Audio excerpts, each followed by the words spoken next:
The Word of God is alive and powerful, sharper than any two-edged sword, piercing even to the dividing asunder of the soul and the spirit, and of the joints and the marrow, and is a critic of thoughts and intents of the heart. All Scripture is God-breathed and is profitable for doctrine, for reproof, for correction, for instruction in righteousness, that the man of God might be mature, thoroughly furnished unto all good works. Study to show thyself approved unto God, a workman that needeth not to be ashamed, rightly dividing the word of truth. Always give yourselves fully to the work of the Lord, because you know that your labor in the Lord is not in vain. As we labor in the Lord faithfully, we wait patiently on the Lord, who makes things grow. Preach the word, be ready in season and out of season. Reprove, rebuke, exhort with great patience and instruction. For the time will come when they will not endure sound doctrine, but wanting to have their ears tickled, they will accumulate for themselves teachers in accordance to their own desires, and will turn away their ears from the truth and will turn aside to myths. Now we have to note that we live in a day where biblical truth is considered hate speech, even among those who profess Christ. It is loving to tell the truth, no matter how much it may hurt the hearers. The harvest truly is plenteous, but the laborers are few. Pray ye therefore the Lord of the harvest, that he will send forth laborers into his harvest. And let us not be weary in well-doing, for in due season we shall reap, if we faint not. For I am not ashamed of the gospel of Christ, for it is the power of God unto salvation to every one that believeth, to the Jew first, and also to the Greek. For therein is the righteousness of God revealed from faith to faith, as it is written, the just shall live by faith. Your word is a lamp unto my feet and a light unto my path. And the gospel must first be preached to all the nations. Behold, the days come, saith the Lord God, that I will send a famine in the land, not a famine of bread, nor a thirst for water, but of hearing the words of the Lord. And my people who are called by my name humble themselves, and pray, and seek my face, and turn from their wicked ways. Then I will hear from heaven, will forgive their sin, and will heal their land. My son, do not forget my teaching, but let your heart keep my commandments. For length of days and years of life and peace, they will add to you. Luke 11:28 says, how happy are those who hear the word of God and obey it. Now, before we begin or continue our Bible study on YouTube and Facebook under the Vic Balbido Evangelistic Ministry, if you are a believer, kung ikaw sa magtotoo kang Ginoong Jesucristo, be sure you have named your sins privately to God the Father. 1 John 1:9 says, if we confess our sins, God is faithful and just to forgive us our sins and to cleanse us from all unrighteousness. You will then be in fellowship with God, filled with the Holy Spirit, and ready to learn Bible doctrine from the Word of God. Now, if you have never personally believed in the Lord Jesus Christ as your Savior, the issue is not naming your sins. The issue is faith alone in Christ alone. Believe on the Lord Jesus Christ, and thou shalt be saved. Busa magampo ta sa hilom.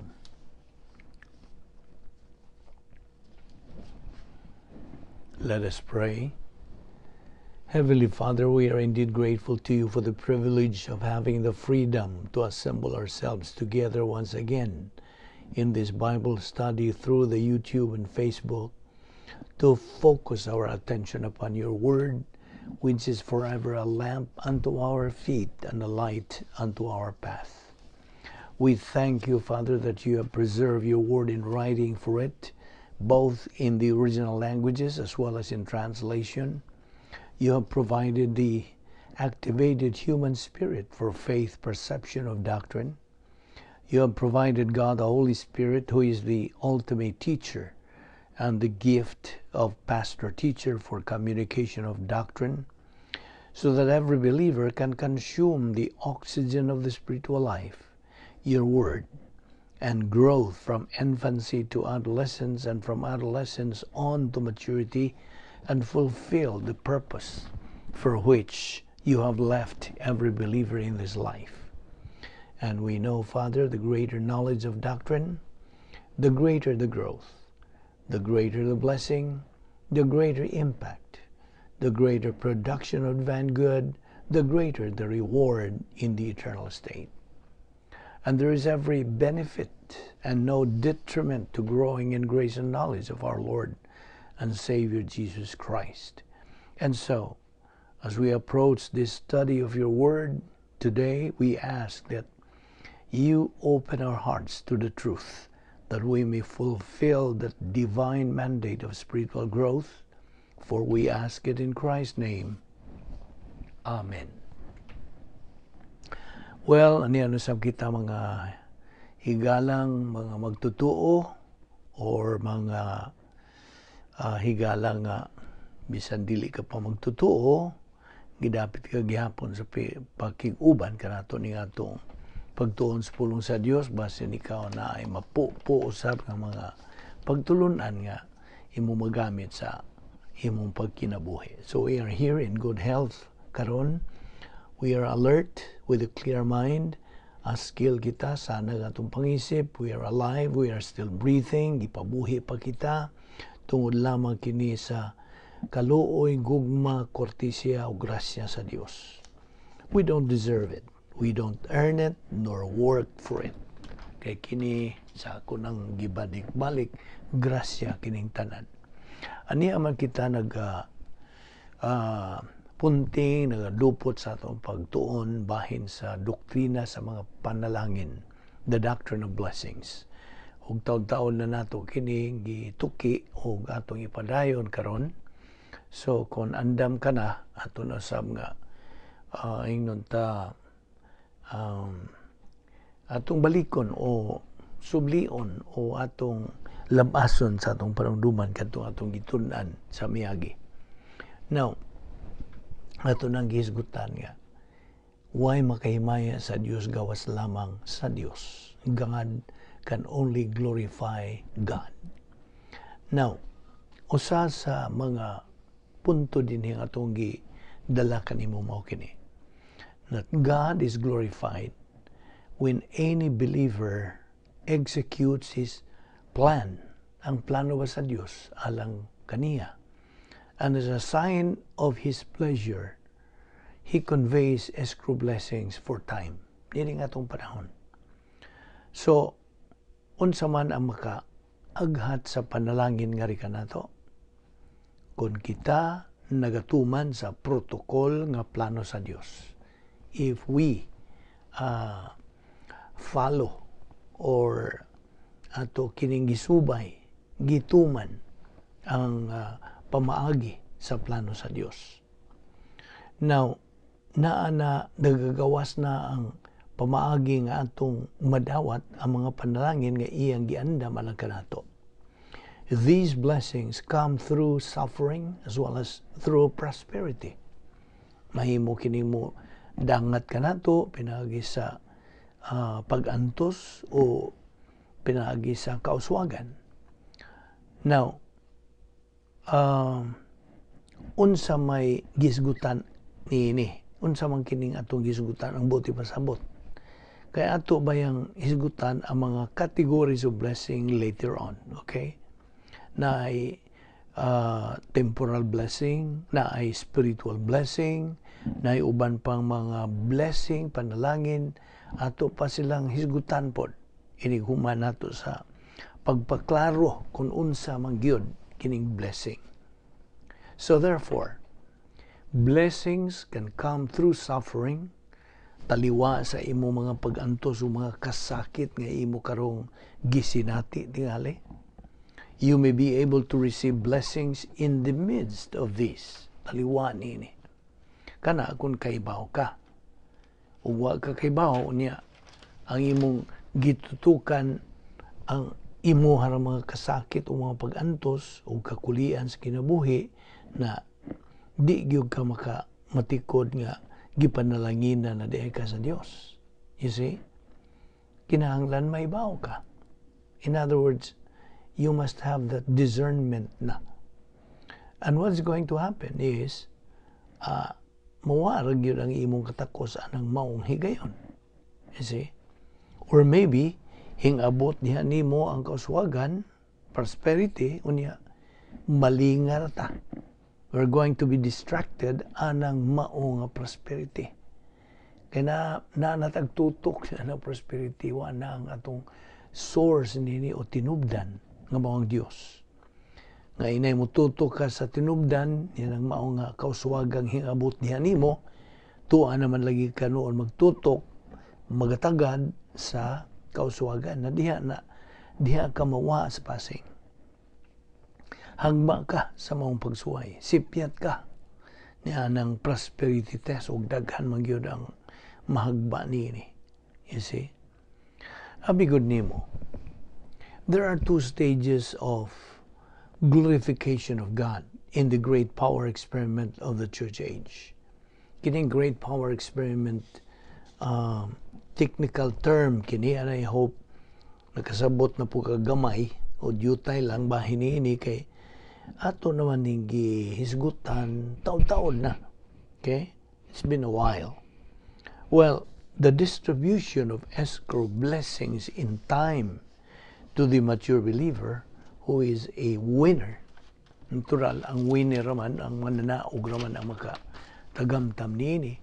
And an invisible hero siya in the great power experiment of the church age that glorifies God. Mao kanay makaymaya sa Dios. The only reason a believer's escrow blessings are not delivered to him is his failure. Tungod siyang pagkapakya sa pagtuman sa mga kondisyon bahin sa escrow agreement. Ang agreement, hain man, where is it? Na diha sa libro, diha sa basahon nga inyong gigunitan diha, which is called the Bible. Now, paminaw niini.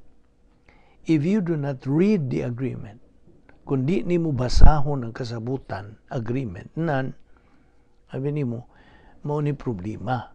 Patuyang lang tagsod o mga kalihukan nga way klaro, ug unsa ang kasabutan, way klaro nga kinahanglan lagi unta tang mubasa, mutuon, nini mo ang kasabutan. Unya, inigabot ra wag yung tumoy, mabikil di ay ta.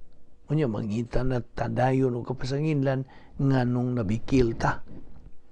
Busa, gikinahanglang mahibaw ta kung unsa gyud ang mga kondisyon sa maong kasabutan. The only condition the believer must fulfill is unsa? To advance to spiritual maturity. Ang pagsibog sa unahan. Pag-abanti ngadto sa unahan. Now, sa may paagi nato, aron ang Dios atong mahimaya. Ano na nato ning pangutana? What is the means that we can glorify God? Ang atong pag-unsa? Ang atong pag-execute sa formula. Still remember the formula? Ang atong tuki usab kinis taon-taon na. X plus Y plus Z equals maximum glorification of God. So, that means nga ang Dios mahimaya sa diha nga usa ka magtutuo makakabot na sa espirituhanong paghamtong. Okay? Mao bitaw ni ang pangutana. Unsa man sa usa ka magtutuo pag unsaon man sa usa ka magtutuo pag glorify sa Dios. Tubag by reaching spiritual maturity. Mao kana ang husto ug tukmang tubag. Now, Ang usa ka believer nga moabot sa spiritual maturity, maupod na ang higayon nga ibubo, ihuwad sa Dios ang escrow blessing na kaniya. Kaya nga naman, na naman siya katakos. Sa imo nang nakita ang sistema nini, kay ato naman ning gisgutan. So what's going to happen is, when God is able to pour out or deliver to you the escrow blessings, sa gayon nga, pwede na sa Dios nga ibubo niyang iyang escrow blessings, iyang giandam para nimo, usapod na kahitabo nga ang Dios mahimaya. I hope nasabtan nimo na. Akong balikon sa pagpatinaw nimo ning bahina. Sa diha nga ang Dios makabubo na sa escrow blessings in time nga iyang giandam alang kanimo, usa-usab ka na kahitabo nga mahimaya ang Dios nimo. Mo'y hinungdan nga ang panalangin di mahimong atong mapangayo. Blessings cannot be asked for. Di gani nato mapaningkamutan. Dili mahimo. What is important is nga kita makakabot, makadangat sa atong espirituhanong paghamtong aron sa ingon ni ana maangkon ta ang katakos sa pagdawat ug pagpahimos sa mga panalangin nga giandam sa Dios alang kanato sa kaniadtong wa pagyud ang tanan. Iyan na ni giandam. So mahinungdan nga nobody, no one, not one ang makahimos pag-glorify sa Dios pinaagi sa iyang kaugalingon, kay ang Dios ra ang maka-glorify sa iyang kaugalingon. In short, only God can glorify God. Sabta po na pagayo. Palihog ayaw na kana kalimti, okay? Isil-sil na kana. Nga only God can glorify God. Now, nanapod tingali mo ingog, unsaon man sa Dios pag glorify sa Dios. Mga tana ka tingali. Kung mabubo, mahuwad na sa Dios ang iyang mga panalangin nga iyang giandam para nato, kana nagpaila nga kita nagmalampuson sa atong Kristohanong pagkinabuhi. And therefore, listen, and watch this. God is glorified kay iya namang nahuwad ang tanang mga panalangin nga iyang giandam alang kanato. So, sublion ko sa pangingon, balik-balikon yun to, God glorifies God. Dili kay kita mo hing-glorify sa Dios. Wa man po'y tao ang maka-glorify gyud sa Dios, kaya unsa man ang tao. Ang tanang tao nakasala o nakabsan man sa himaya sa Dios. Nakanas Roma 3:23. All have sinned and come short of the glory of God. Therefore, the Christian's responsibility under the conditions of the escrow contract is to utilize the assets of the divine dynasty in order to advance to spiritual maturity. Aron in spiritual maturity, iya nang maangkon ang mga panalangin nga giandam na sa Dios para niya sa hamtong nga magtotoo. Only in spiritual maturity does the believer have the capacity to receive the marvelous, fantastic blessings that God has placed on deposit para kaniya. And at the same time then, God is glorified sa imong kinabuhi tungod ka na buo naman sa Dios ang tanan nga iyang giandam para nimo. So, pagpadayon na ito sa pagtuon ini, suma sa ato ng gitunan, ato kining gibahin, kining maong blessings, ang mga panalangin, atong gibahin kinis duha. Ang una, mao ang panalangin sa Dios alang sa magtotoo sa tuyo sa pagpalahutay kaniya sa iyang kinabuhi din sa kalibutan to keep the believer alive in the devil's world. Mo kini ang gitawag og logistical grace blessings. Ug ang ikaduha, mao ang mga panalangin nga madawat natong mga magtutuo sa dihang makakabot na kita sa espirituhanong paghamtong, spiritual maturity, nga diin makaangkon na kita sa katakos, capacity, sa pagdawat niya ng mao nga matang sa mga panalangin. Mao na ang gitawag og escrow blessings in time. So, again ato ning gibahin sa duha. You have logistical grace blessings that keep you as a believer alive in the devil's world, and nakikitawag og super grace blessings where this requires spiritual capacity on the part of the believer. Mo'y atong gipakita as members of the royal family of God, we are in the world, but we are not of this world. Our spiritual heritage is heavenly, not earthly. Yet, God preserves us alive in the devil's world after salvation to represent the absent Christ. God is not totally separate us from the devil's kingdom, but intends that we advance to spiritual maturity and become imitators of God and ambassadors for Christ in whatever circumstances we find ourselves. So, kung imong tan-awon kining mao nga prinsipyo, anaa ang duha. Unas tanan, ang usa ka tao ang atong isgutana. Wa ko moingon og Christian, ang usa ka tao nga makadungog sa maayong balita sa kaluwasan, the gospel, ug mututok ug mupunting siya sa iyang nadungog ug makasabot siya ug mohimo dayon siya iyang desisyon sa pagdawat niini ang pagtuo niya kang Ginoong Jesucristo ingon nga iyang manluluwas.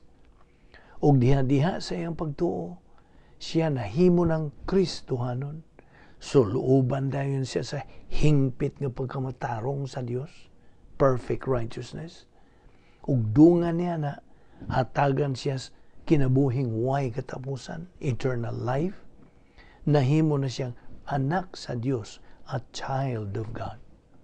Karon, mo ka nang higayon na sa kinabuhi niya ng bagong natao, pag-usap nga tao, and you born again nga tao, that he becomes qualified to receive God's blessings. Kaya nga naman, what actually made him qualified to receive God's divine blessings? Tubag, ang gihatag, ang gi-impute diha kaniya sa Dios nga perfect righteousness, hingpit nga pagkamatarong. That made him declared as justified na matarong. Ug diha sa maong gisulob na niya nga hingpit nga pagkamatarong sa Dios, anha diha moagi, anha diha mudahili ang mga panalangin sa Dios. In other words, ang perfect righteousness sa Dios nga anaa na diha kaniya, mao na karoy target o ingnon ta pontaria sa mga panalangin sa Dios. Kasabot ka? Mao hinungdan nga kining mao nga bag-ong na tawo pag-usab nga magtuto, a baby believer, hatagan siya og sangkapan sa Dios sa unang matang sa mga panalangin nga gihanlan nato logistical grace to keep that new believer alive in this devil's world. Sa unsang tuyo nga gipabuhi pa siya sa Dios dinhi kalibutan na, tubag, aron siya makatagamtam, makapahimo sa grasya sa Dios nga mga panalangin. Ug unsaon niya pagtagamtam? Pagdawat niining maong mga panalangin, tubag, pinagi sa iyang pagtuman sa mga mando, mga saad sa Dios diha sa protokol nga plano sa Dios. Unas tanan, nagasugo ang Dios nga karon iya namang amahan nga langit nun ang Dios. Nagasugo ang Dios nga patubuon siya sa iyang kalag, pinagis pagtuon sa pulong sa Dios nga gimando niya sa 2 Pedro 3:18. But grow in grace and in the knowledge of our Lord and Savior Jesus Christ. Sa iya na unyang pagpatubo siyang kalag, gikan sa pagkamasuso nga bata, brephos sa Griego, musibog siya pinagi sa pagpadayon niya sa pagtuon sa pulong sa Dios. Hangtod makaabot siya sa pagkahingkod, adolescence. O kung mo padayon pagyud siya sa pagsibog sunahan, iya na karong makabot ang ang-ang nga gitawag na og espirituhanong pagkahamtong, spiritual maturity, o kanang mao nga ang-ang o stage, mauna ang kanunay na itong hisgot nga the stage of capacity. That is the kinatumyan, kinatasan ang bahin, dapit o ang common goal of every believer to attain. Ug mao na kanay dapit nga diin ibubo, ihuwad, iyabo na sa Dios nga niya ang maong magtutuo nga spiritually mature na. Ibubo na sa Dios niya ang unsang matang sa panalangin, ang escrow blessings in time. Now, angay natong makita, natong mga magtutuo, nga kitang mga Kristohanon, nahimo kitang Kristohanon, di baya tungod nato. Tinuod, mihimo kitang desisyon, pero ang kaluwasan, ready na, luto na. Igo na lang tamo dawat ni ini, pinagi sa atong desisyon, ug sa atong kabubuton. Imputed righteousness creates in us, diringat ngari ka na to, a potential for blessings that does not exist in the unbeliever. Dili kini masinatis, dili magtutuo. Now, ang Dios way labot sa dili magtutuo. God has nothing to do with the unbeliever. Wala. O nga naman, gumikan kay the unbeliever does not have any kind of relationship with God. That's why. It is only the believer who becomes a child of God, who becomes a part of the body of Christ, and becomes a member of the royal family of God, because that believer becomes an ambassador and a priest in his own right as a believer. Mao kana. That is why we can see this. The only person that God can pour His blessings on, or He can pour His blessings on, is the person who has the imputed righteousness. And do you know what I mean? Ang tao ra nga na nag-iya sa gipasangil nga hingpit nga pagkamatarong sa Dios, siya ra. That is the reason why that we can see here that God cannot pour out His blessings to an unbeliever. Again, why? Because the unbeliever does not have God's righteousness, perfect righteousness. Wala. Ug murag magduduha mo ani, naara ka na nato. Pero hinumdumi baya nga kining kalibutan na dunay pseudo happiness ug pseudo blessings. Mga mini.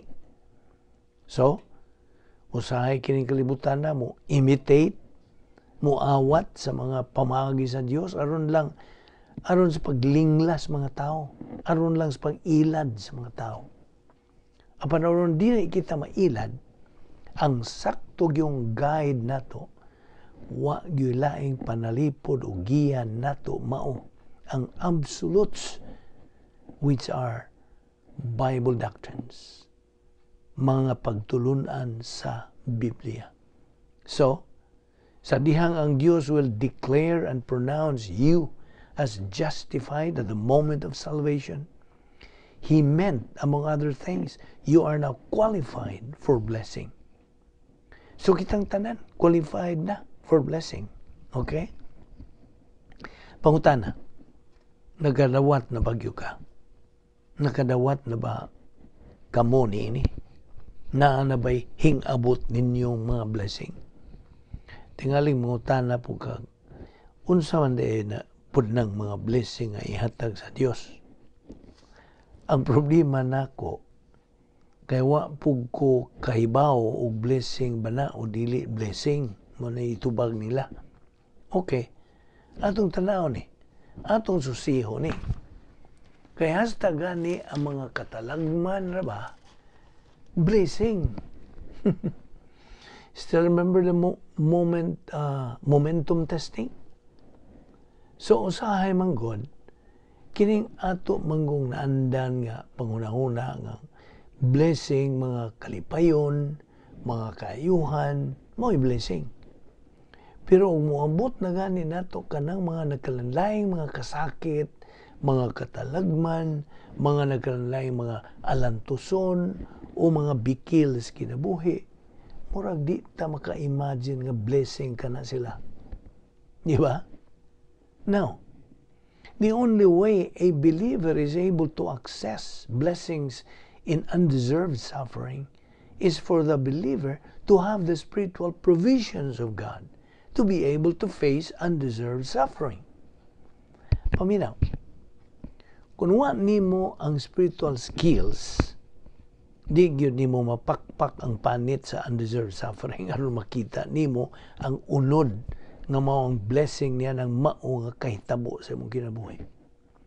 Listen, this is the doctrine that motivates the advancing believer to persist in learning God's Word inside the operational divine dynasty.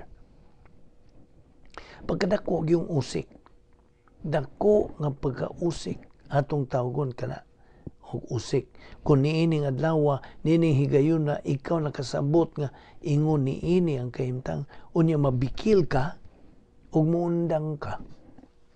You see, ang paagi mang langgod nga atong maangkon kining mao nga mga saad sa Dios nga panalangin sa ato ang kinabuhi, pinaagi manggod sa atong pagpadayon regardless of what circumstances, people and things around us develop our environment. Kaya mahinungdanon man God nga atong makita dinhi, mao ang atong espirituhanon nga kahimtang, our spiritual status. As the believer makes the transition from ignorance to cognizance of doctrine, the believer now creates in his soul capacity for blessing. So therefore, ang blessing di nato mapangayo. Di nato mapangayo ang blessing. Ang blessing di mahimong ampuan di gyud. Og labaw sa tanan, ang blessing dili trabahuan. Okay? Dili pinagi sa atong pagbinutan, dili pinagi sa atong pagkakugihan, dili pinagi sa atong pag-alagad espiritual. These are not the qualifications nga aron atong madawat ang blessings. Listen and listen very well. The only qualification nga aron imong madawat ang blessings is for you to move forward in your spiritual life. Aron imong makabot ang giingon tag capacity. And additional capacity, sige, additional capacity, until you are now able to receive the blessings from God that are beyond imagination, blessings that are beyond your human comprehension. The believer's capability to receive and appreciate divine grace enables God to prosper him without distracting him and halting his spiritual momentum.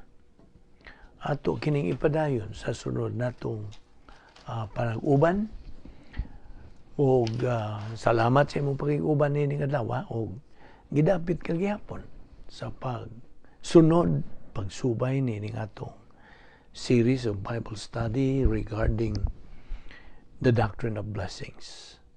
So, kung doon na kay mga higala, mga silingan nga nagapangita sa kamaturan, dinhi ilang mapupo ang daghang mga pagtulunan nga sarang nila magamit sa ilang Kristohanong pagkinabuhi o sa ilang kinabuhi nga nagapangita pa sa kamatuoran. So, ubos nining atong grasya nga ministry, the Vic Balbido Evangelistic Ministry, gidapit kagihapon sa pagpakig-uban sa sunod natong higayon. Magampo ta. With your heads bowed and your eyes closed, we dedicate the closing moments of our worship service today to anybody who is here without Christ, without hope, and without eternal life. We want you to know that Jesus Christ had you personally in mind when He went to the cross.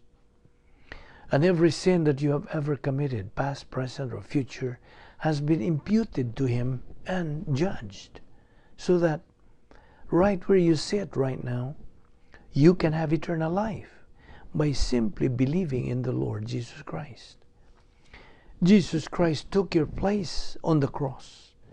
He was judged for your sins. He carried all our sins in His own body on the cross. Our sins had been judged. The door of salvation, the door of eternal life is now wide open. And how do you walk through it? Anyone who believes in Jesus Christ shall never perish, but have eternal life. John 3:16. Right where you sit right now, you have the opportunity, you have the freedom, and you have the privacy to believe in Jesus Christ. Why? Your head is bowed, your eyes are closed. That means you have privacy in your soul. Your soul is where you think. Your soul is where you make your decisions.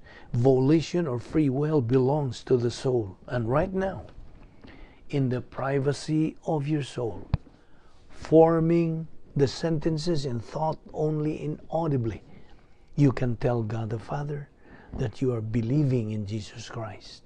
And that is the moment of eternal life for you. Your option, your opportunity. Let us pray. We are grateful, Heavenly Father, for the privilege and the opportunity of fellowshipping in your word today. Challenge us by these things, for we ask it in the name of our Lord and Savior Jesus Christ. Amen.